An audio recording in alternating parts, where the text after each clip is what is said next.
Boa tarde a todos, que a paz de Jesus esteja conosco, trazendo luz, trazendo paz à nossa tarde. Antes de começar a palestra, eu queria fazer um convite a vocês.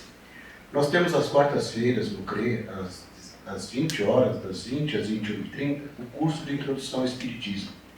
Ele pode entrar a qualquer momento, nós vamos até novembro. Fica o convite. Por aqui dá para fazer a inscrição, então fica o convite aí. Tem um aluno aqui, que é bem interessante, tá? A gente está com uma turma bem legal. Bom, então hoje nós vamos falar um pouquinho sobre o codificador da doutrina espírita, o Allan Kardec. Amanhã ele faria aniversário. Então nós vamos falar um pouquinho sobre ele hoje. Mas antes de começar a falar sobre Kardec, eu queria fazer um apanhado do Espiritismo.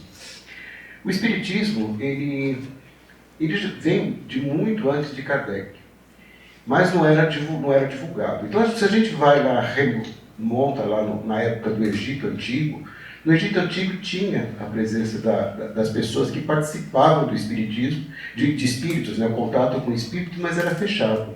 Ele só era feito por pessoas ligadas à alta dinastia lá dos faraós. Então não era, o povo não participava, então só era para aqueles lá. Também na Grécia. Na Grécia também era para as pessoas que eram da elite, e era fechado também, que eram através das pitonisas. Tá? Então existia, né, o contato já com o espírito desde aquela época. Na Roma Antiga também se observava isso, né, o contato, mas era também fechado em público, porque eles utilizavam o processo de adivinhação. Então, adivinhar como que aquela batalha vai sair, se vai vencer, se não vai vencer a guerra, enfim. E aí, nós começamos a ver que, a partir de 1744, na Suécia, nasceu o Emanuel Swedenborg. Ele era um sueco, ele era poliglota e também polimata, aquele que militava em diversas áreas das ciências. E ele, aos 56 anos, ele teve uma visão, através dos espíritos. Ele teve uma visão e sabia que aquilo lá era alguma coisa ligada à espiritualidade. E o que é interessante também é que ele estava uma vez jantando na cidade de Gotemburgo, e lá ele teve um apagão, e nesse apagão ele visualizou a 480 quilômetros da cidade, ele estava em Gotemburgo, e ele viu em Estocolmo a casa do vizinho dele pegando fogo. E no mesmo instante que ele viu isso, ele saiu às pressas, foi até Estocolmo, chegou lá, o incêndio tinha parado na porta da casa dele, não pegou incêndio. Então foi uma manifestação. Depois dele, já em 1792, a gente tem Edward Irving. Ele também era um pastor protestante, ele ficava na Escócia e depois ele foi para Londres.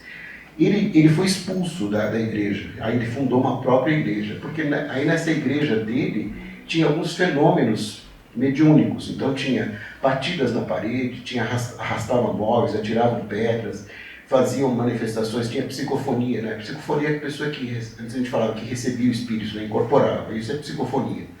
Tá? Então tinha tudo isso, que tinha presença de muitos obsessores, porque não havia o controle da espiritualidade, não havia os médios que lá estavam, não tinha, porque não existia uma doutrina codificada ainda. Então havia essa presença desses obsessores, então aí acabou fechando. Depois, isso aí nós estamos falando na Suécia, nós estamos falando em Londres e na Escócia. Agora nós já mudamos para os Estados Unidos. Nos Estados Unidos tinha lá os Sharing Quaker, que eram aquelas pessoas que vestiam aquelas roupas, que nem aquele gente da veia Quaker lá, né, vestiam daquele estilo de roupas. E lá eles tinham também a presença dentro da igreja deles, da psicofonia. E quem dava a passagem, falava, eram os índios de pele vermelha. E eles falaram lá, eles diziam o seguinte, que eles iam embora, eles ficaram lá durante 7 anos fazendo isso, eles disseram que iam embora, mas que iam voltar. Porque o mundo ia ser invadido, que entraria a palavra dos espíritos entraria tanto em choupanas quanto em palacetes. Aí depois disso a gente já vai para Andrew Jackson. Ele era um profeta, ele falava que era um profeta da nova revelação. Só que ele era totalmente analfabeto e ele fazia psicografia. Ele previu inclusive a a descoberta, a criação do automóvel. Então ele era de 1826. E ele previu, por isso que ele era considerado como um profeta da revelação, que o trabalho que estava começando ia ser um trabalho de uma demonstração viva. E aí nos Estados Unidos ainda tem as irmãs Fox, eu estou falando corrido só para a gente passar rapidinho, tá? Tinha as irmãs Fox, que elas ficavam em Hyderville, na Nova York, onde os pais mudaram para uma casa nova e começaram a ter algumas manifestações espíritas.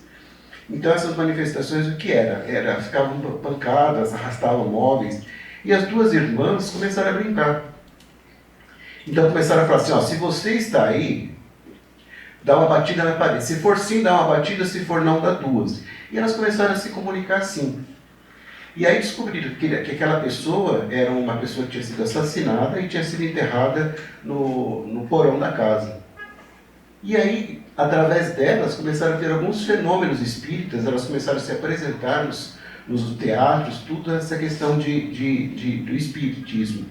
E a partir daí, começaram também a desenvolver as mesas girantes nos Estados Unidos. Então as mesas girantes começaram nos Estados Unidos. E aí em 1850 que aconteceu isso, começaram essas comunicações. E em 1852, os médiuns dos Estados Unidos foram para a Escócia. Da Escócia, em 1853, eles foram para a Alemanha, e em 1854 chegou na França. Então aqui é um apanhado do Espiritismo, de como o Espiritismo foi surgindo. Aí, em 3 de outubro de 1804, nasceu em Lyon, na França, o Hippolyte Léon Denisard Rivail. Não sei se é assim que fala, mas é do jeito que escreve. Tá? Então, ele era o professor Rivail, vamos falar de Rivail por enquanto, ele estudou em Yverdon, na Suíça, e ele foi aos 10 anos lá para estudar, e ele foi discípulo de Pestalozzi. Quem era Pestalozzi? Pestalozzi ele era um pedagogo, e Kardec foi um discípulo dele. E Pestalozzi dizia o quê? Ele teorizou e demonstrou o elo afetivo que devia ter entre as crianças, no ensino da educação. Porque ele dizia que a educação tinha que ser baseada numa dedicação sincera e integral, que se desenvolvia num processo pedagógico eficaz, onde ambos cresciam. Ou seja, ele colocava na criança a questão de ter o afeto, ter a dedicação, para poder ter essa educação integral. E ele dizia assim, educação integral, educação da cabeça, educação das mãos e educação do coração. Ele coloca o quê? Para pensar, para fazer e para sentir. Então veja que interessante, né? Veja que aí a gente começa a ver que começa a nascer alguma coisa em Pestalozzi, que coloca isso em Kardec, e Kardec começa a ver. Aí Kardec também coloca, né, ele como pedagogo, ele fala que a criança aprende observando e fazendo, e não apenas escutando. Então ele colocava isso. Então Kardec, ele colocava também que é pela educação, mais do que pela instrução, que se transformará a humanidade. E a educação, se bem entendida, é a chave do progresso moral. Então, a partir desse pressuposto que ele tinha, ele já estava sendo preparado pela espiritualidade para ser o codificador da doutrina espírita. E aí a gente começa a observar que Kardec, ele lá em 1854, quando as mesas girantes chegaram em Paris, né, chegaram na França, ele era cético, ele era um cientista. Então ele já tinha escrito mais de 20 livros de matemática, de física, de química, enfim, ele era um professor. Mas ele ia muito contra ele era muito à frente da sua época. Então ele não admitia que as pessoas, por exemplo, trabalhassem a aula dele, por exemplo. Ele achava que ele tinha que ter ensinado ciência e pronto. E aí a igreja começou a interferir, né, entrando nas escolas para ensinar o catolicismo, ensinar as coisas da igreja. E ele achava que isso não poderia acontecer, porque isso começava a colocar como na cabeça das crianças a questão da igreja, da política, e tirava a liberdade delas de raciocínio, de pensar. Como ele estava bem à frente, o que ele faz? Ele se aposenta aos 53 anos e passa a fazer outras coisas. Começa a dar aulas particulares, enfim. E aí, andando um dia pela rua, ele encontra um amigo dele, que o amigo dele comenta com ele sobre as mesas girantes. Falasse um pouco sobre as mesas girantes. Isso virou moda na época lá em Paris.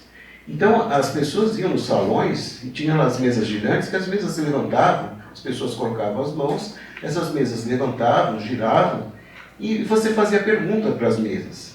Então você perguntava, o que está acontecendo? Né? Eu vou me dar bem nesse negócio? Se for sim, dá uma pancada, se for não, dá 2 pancadas. Seguindo o exemplo das irmãs fortes.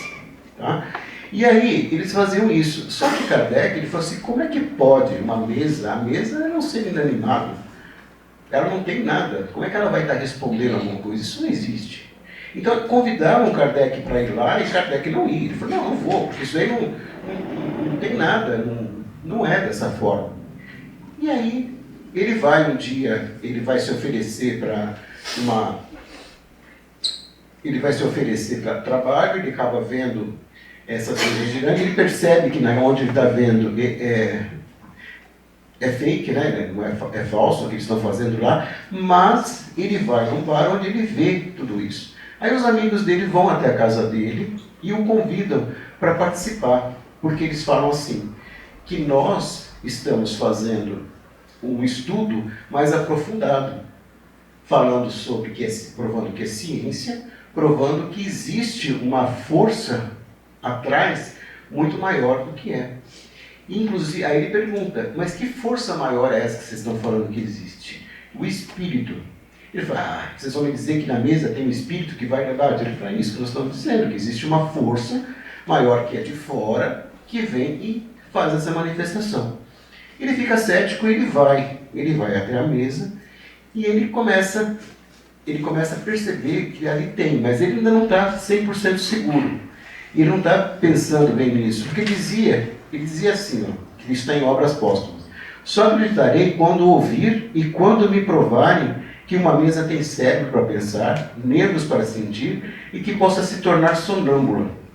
Até lá, permita que eu não veja, no caso, mais do que um conto para nos fazer dormir. Então, veja que ele não acreditava, ele estava lá dizendo. Aí, ele recebe um convite para ir na casa da senhora Roger, que era uma médium sonâmbula, em que ela tinha lá algumas manifestações. E aí ele começa a perceber que existe uma coisa realmente diferente ali. Que existe uma coisa que não é somente a mesa que faz, ou que alguém que provoca isso. E sim, existe uma força muito mais estranha que está ali. Ele começa a pesquisar. E aí ele recebe também um convite para ir na casa da senhora Pliny Mason. E nessa casa, ele acha estranho, porque aí ele começa a ver outra coisa, não só a mesa balançando. Porque ela começa, né? Ela diz assim, vamos começar agora chamando os nossos amigos espirituais. E a mesa balança e ela fala, e já estamos aqui. Só que nesse lugar, eles não faziam perguntas para a mesa. Eles usavam uma folha de papel e uma cesta com um lápis fincado, que eles chamavam de carpeta, né? ou cesta de bico. E essa cesta, ela movia sozinha, quer dizer, através dos espíritos que moviam e estavam dizendo. E numa dessas sessões, teve a carpeta lá, a cesta de bico, foi para o lado de Kardec e veio uma mensagem para ele, dizendo que era para ele se preparar, porque ele foi escolhido para fazer uma grande divulgação, mais ou menos isso. E aí ele começou a participar, aí ele começou a estudar, ele começou a querer estudar esse fenômeno. E uma outra vez que eles estavam lá, eles estavam escrevendo, veio uma mensagem para ele, dizendo que ele tinha vivido na época, ele era um druida, que tinha vivido lá na região da Celta, né? E que o nome dele lá era Allan Kardec.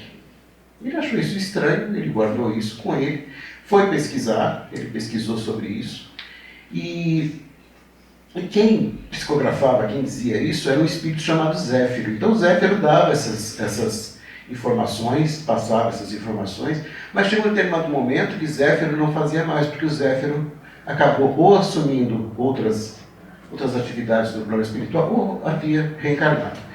E aí ele começou a ver isso. Aí ele visitou depois a casa das filhas do senhor Baldan, que eram duas adolescentes. Uma tinha 16 anos e a outra tinha 14 anos. E elas psicografavam. E ali começou a psicografia. E tinha uma outra moça também, que era a Ruth Jafé, que também fazia essas psicografias. E ele começou a juntar todas essas informações, começou a fazer perguntas, e observava que vinham as respostas eram muito lógicas, e ele começou a pesquisar sobre isso. E ele começou a receber também outros médiuns de outras regiões da Europa que também vinham. E aí ele começa a observar que havia uma pergunta, por exemplo, o que é Deus? Que tinha a resposta, era dada ali na França, era dada em outro país, e as respostas eram as mesmas. Então, como que ninguém se conhece, como que dá a mesma resposta? Então ele falou, existe uma força superior, realmente. Existem os espíritos. E aí ele começa a pergunta, e aí ele ajunta todas essas informações. Em 14 de abril de 57, deixa eu ver se é isso mesmo, é publicado o Livro dos Espíritos. Então, o Livro dos Espíritos, acho que saiu uma tiragem de 1.500 exemplares e foram todos vendidos.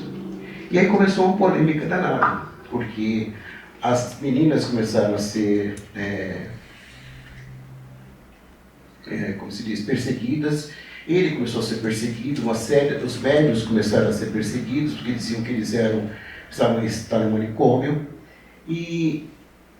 E a própria igreja, né, não aceitava isso e começou também contra. Kardec foi preso, foi solto, e tudo isso. Até que eles resolveram queimar, né, o bispo de Barcelona queimou 300 exemplares em praça pública do Livro dos Espíritos. E Kardec estava assim, por que vão fazer isso? Ele foi tentar falar com Napoleão na época, não recebeu porque os bispos estavam lá.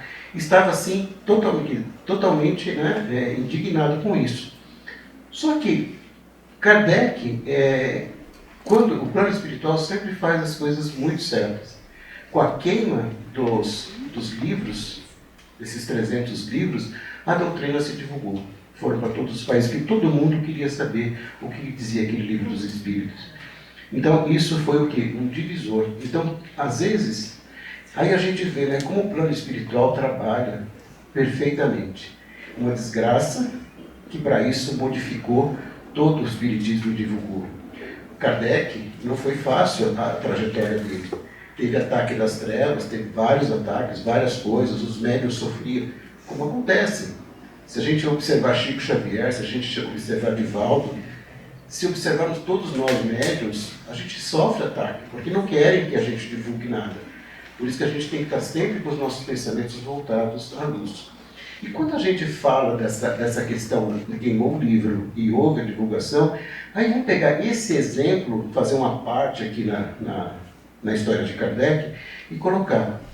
Ele achava que aquilo foi uma desgraça. E aquilo modificou. Quantas coisas nas nossas vidas acontecem que a gente acha que é uma desgraça e não é. É para a nossa melhora. E quanto a gente cresce com isso. Às vezes é a perda de um ente querido, às vezes é uma doença, às vezes é um tombo que a gente leva, um emprego que a gente perde, um relacionamento que vai embora. Mas quando a gente passa por aquilo e a gente levanta a cabeça e sai daquilo, quanta coisa boa na nossa vida se modificou. Então, a espiritualidade trabalha, perfeito, em tudo. Porque Deus, na sua onisciência, na sua onipotência, Ele está presente em todos os momentos da nossa vida e faz com que nós tenhamos isso. Ele fez isso na divulgação do Espiritismo.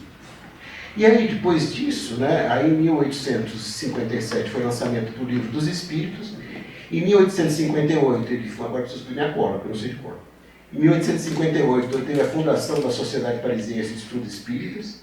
Em 1861, a publicação do Livro dos Médiuns, porque ele observava que os médiuns tinham que ter um direcionamento. Porque eles estavam todos assim achando que eram eles que faziam as coisas. Então havia aquela soberbia. Não. Todos nós que somos médiuns, o próprio nome diz, médium é o mediador. Nós somos intermediários de uma força maior que vai trazer. Os médiuns psicógrafos, eles recebem uma informação que não são deles, não são eles que estão escrevendo, são os espíritos que estão escrevendo, por intermédio deles. Psicofonia, a mesma coisa. Então os médiuns têm que estar com a sua consciência, com os seus estudos, com a sua formação, com a sua parte moral de forma ilibada. Por quê? Porque eles são instrumentos disso. E na época não tinha esse direcionamento. Então ele fez o Livro dos Médiuns. Na sequência, em 1864, ele também entendeu que o mundo precisava também dos ensinamentos de Jesus dentro da própria doutrina espírita. Aí ele fez o Evangelho segundo o Espiritismo. Aí, em 1865, ele publicou artigos para a Revista Espírita. Em 1865 também ele publicou O Céu e o Inferno. E em 1868 ele publicou a Gênese. Então esses são os livros da codificação. Esses 5 livros da codificação é que nós seguimos até hoje.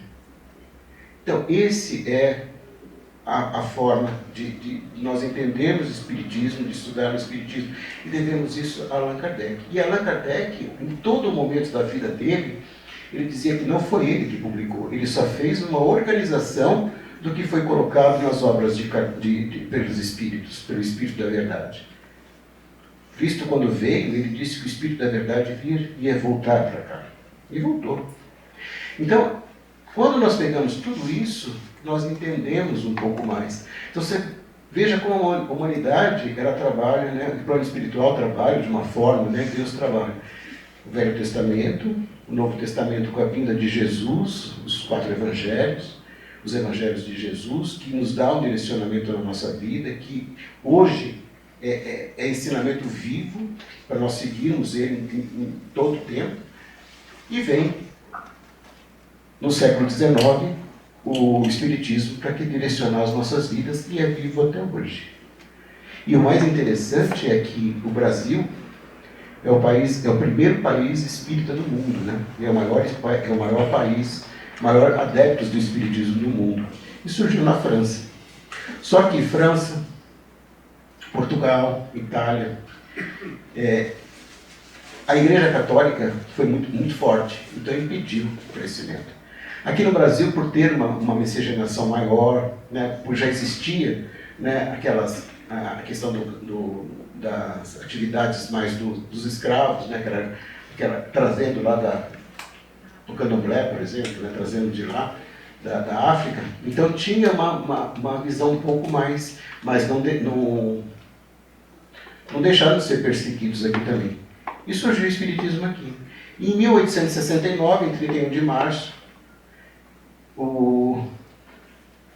ele morre, né? Então ele morre e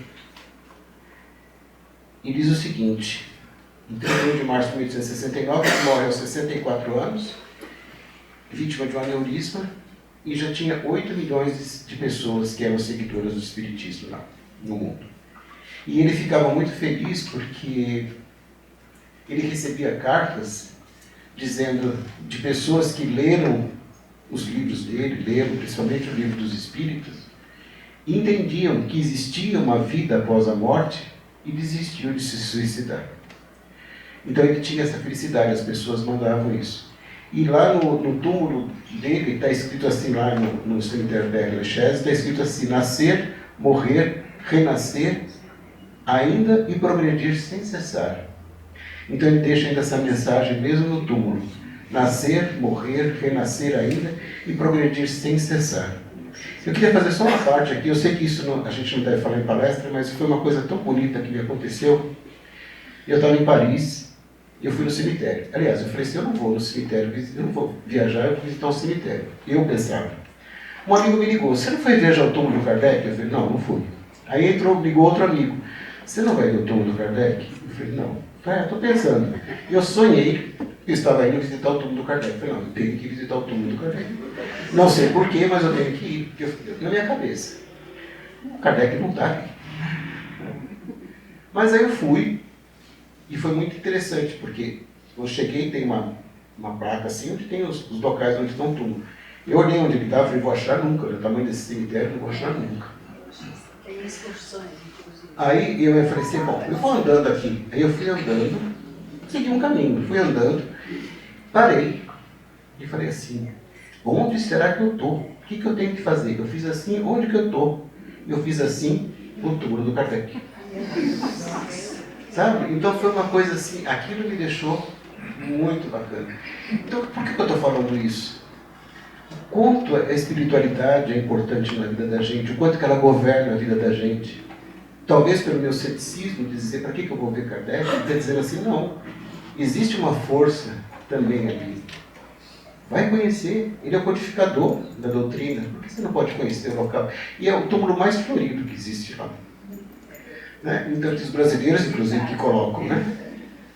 Então, é uma coisa assim, muito interessante. Essa é a vida de Kardec. Essa é a importância que ele traz para nós. Quer dizer, ele não, né? A obra dele, o que ele arrumou, como ele dizia, que ele não fez, ele só organizou, que não é uma obra dele. Então é isso, pessoal. Isso era o Kardec. Amanhã seria aniversário de vida dele. Ele trouxe para a gente isso que a gente segue e, com a graça de Deus, a gente sabe que a espiritualidade governa a nossa vida sempre. Então a gente nunca, né, ele passou por várias tribulações até fazer isso, e nós na nossa vida também passamos por muitas tribulações. Todos nós passamos. Sejamos pobres, ricos, enfim, não importa. Todos nós passamos. Agora, o que a gente tem que fazer é acreditar em Deus, ter fé no coração, ter amor nos nossos corações, ter sentimentos com o próximo, respeitar o próximo, respeitar a nós mesmos, estarmos imbuídos dos ensinamentos de Jesus à nossa frente sempre, porque Ele é o responsável de estarmos aqui. E nós temos as chances nessa encarnação de fazermos um pouco melhor. Vamos voltar outras vezes, sim, mas tentamos fazer o melhor nessa encarnação. Nós estamos passando pelo mundo de regeneração para que nós tenhamos condições de voltar nesse mundo que vai ser regenerado. Não ir para outros mundos que ainda vamos ter que passar por tudo isso de novo. Esse é o recado que eu queria dar para vocês. Espero que vocês tenham entendido. Mas antes de encerrar a palestra, hoje eu gostaria de fazer uma oração. Então eu queria pedir para vocês todos que fechassem seus olhos, imaginassem a figura de Jesus. Eu sei que eu estou bem acima da hora, mas vamos lá, vamos elevar os nossos pensamentos a Jesus, pedindo a Ele que abençoe a cada um de nós, trazendo muita luz, muita paz. Neste momento em que nos reunimos nessa tarde ensolarada, onde sentimos o calor do sol, sintamos nesse instante a presença de Deus em nossas vidas. Sintamos a presença de Deus nesse salão.